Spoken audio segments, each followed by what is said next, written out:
सभी राक्षस लोग समुद्र मंथन में मारे गए।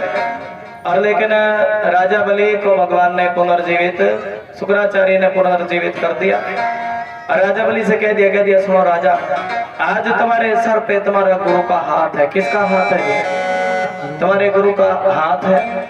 और जाओ तुम स्वर्ग पर चढ़ाई शुरू कर दो और जीत तो तुम्हारी होगी। किसकी होगी जी? राजा बलि ने स्वर्ग पर चढ़ाई शुरू कर दी। किस पर शुरू कर दी? और देवताओं को स्वर्ग से बाहर निकाल दिया, सारे के सारे देवताओं को।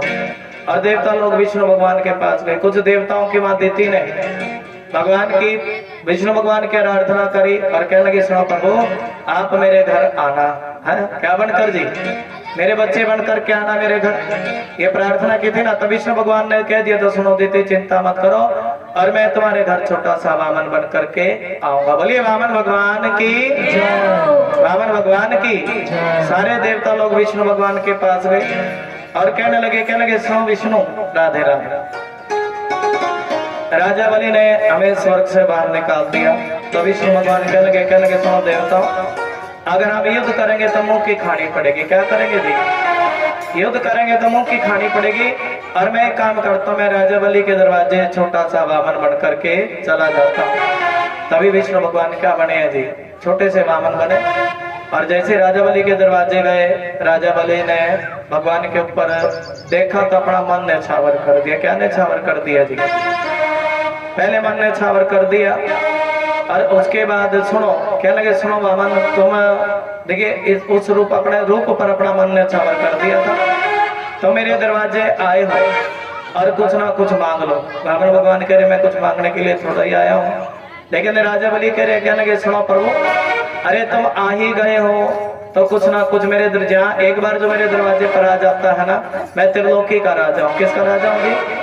मैं त्रिलोकी का राजा। और जो एक बार मेरे दरवाजे पर आ जाता है वो कभी खाली जाता नहीं है। बोलिए सत्यनारायण भगवान की जय।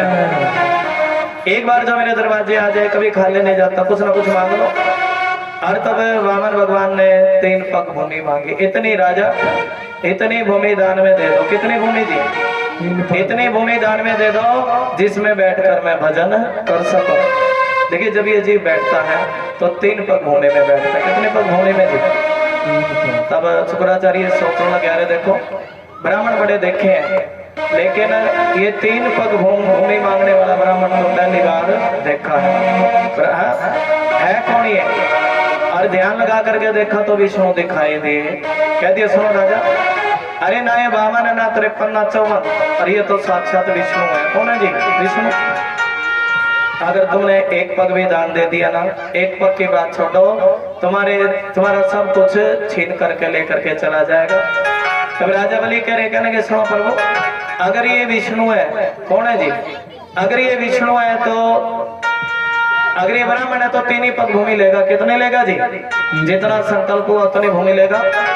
अगर ये विष्णु है, मैं अपना सब कुछ भी न्यौछावर कर दो तो वो भी थोड़ा है। बोले विष्णु भगवान की जय।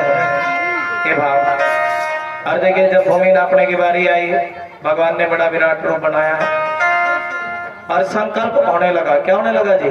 भगवान कह रहे सुनो राजा, संकल्प, क्योंकि पता नहीं कब कौन व्यक्ति कब बदल जाए, तो संकल्प करना पड़ेगा। क्या करना पड़ेगा जी? और जब संकल्प करने लगे और तभी शुक्राचार्य टोटी में जाकर के बैठ गए। हाँ बैठे जी, टोटी में जाकर के बैठ गए। और जिस समय शुक्राचार्य टोटे में जाके बैठ गए तब भगवान कहने लगे सुनो शुक्राचार्य, तुम्हारी एक आंख तो बड़ी अच्छी है जो तुमने भगवान को पहचान लिया, लेकिन तुम्हारी जो दूसरी आंख है ना, जो दान देने में बाधा डाल रही, वो आंख तुम्हारी बड़ी बेकार है। अरे कोई दे रहा कोई ले रहा, तुम बीच में क्यों बाधा डाल रहे हो? प्रेम से बोल दो श्री राधे। ये भाव है। तो भगवान देखिए परमात्मा भी इस भाव का, धर्म जब हो, धर्म की बात हो, तब दान देते हुए को रोकना नहीं चाहिए, बड़ा पाप लगता है। बोले विष्णु भगवान की जय हो। तभी तो भाव है ना। भगवान ने आंख ही फोड़ दी और जो भूमि नापने की बारी आई, परमात्मा ने बड़ा विराट रूप बना दिया। बोले वामन भगवान की। एक ही पग में तीनों लोगों का राज्य नाप लिया और दूसरा पैर आकाश पार गया। कहाँ गया जी? राजा से कह दिया सुनो राजा, 3 पग भूमि का संकल्प हुआ है, या तो ये बताओ तीसरा पैर कहाँ रखो, और नहीं तो तुम भी नरक में जाओगे। किसमें जाओगे जी? तब राजा बलि कहने लगे सुनो प्रभु एक बात बताओ, दान बढ़ा के दान नहीं बढ़ा, तुम बताओ क्या बड़ा होता है जी? दान बढ़ा के दान नहीं, दान बढ़ा के दान नहीं, दान ही बड़ा होता है। देखिए दान बड़ा नहीं होता, दान को करने वाला। अरे मैंने तुम्हें देखा तो अपना मन दे दिया, उसके बाद अपना धन भी तुम पर न्यौछावर कर दिया। अब तुम अपना पैर मेरे सर पे रख दो। कहाँ रख दो जी? वामन भगवान ने राजा बलि के सर पे क्या रखा है जी? पैर रखा बनाया जी वामन भगवान। हाँ, दर्शन करेंगे सभी मेरे माता बहने, वामन भगवान को दर्शन करेंगे। बोलिए वामन भगवान की जय। और देखिए परमात्मा ऐसे एक भजन भी बोलेंगे, श्री राधा क्या लेकर तू आया जग में